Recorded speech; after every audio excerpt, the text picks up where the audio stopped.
Stóra markmiðið með innleiðingu Workplace á Landspítala að auka flæði upplýsinga og þekkingar innan Landspítala ásamt því að styrkja samvinnu og efla starfsandann.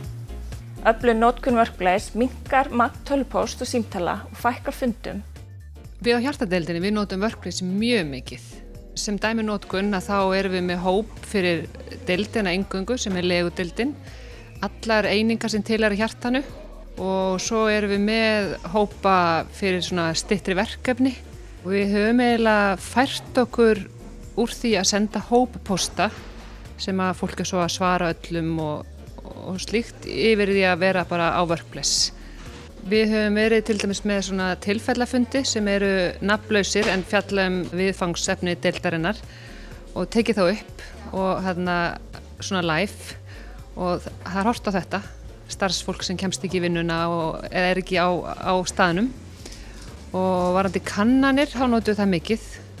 Tímasparandi fyrir stjórnanda til að koma upplýsingum til starfsmanna, miklu skemmtilegri leið til að ná til fólks og miklu auðveldari fyrir starfsfólki til þess að gefa feedback og hafa rödd.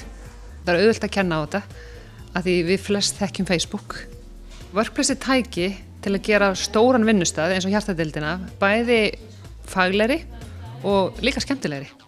Ég held við getum öll verið sammála að Workplace er einföld og þægileg hópvinnulausn fyrir fréttir, fróðleiksmiðlun, viðburði og samtöl. Workplace hefur auðvitað sama viðmót á Facebook þannig að mjög auðvelt að læra á lausnina. Workplace er líka með mjög hentugan leiðbeiningavef þar sem hægt að lesa sér til lausnina og hvernig á að nota hana. Að endingu langar mig til að nefna að við mælumst eindregið til þess að hópar og deildir innan Landspítala loki nú Facebook-síðum og grúppum og færi sig alfarið yfir á Workplace. Það er mjög mikilvægur aðskilnaður á einkalíf og vinnu að Workplace er notað í vinnutengda hluti á meðan Facebook er fyrir einkalífið.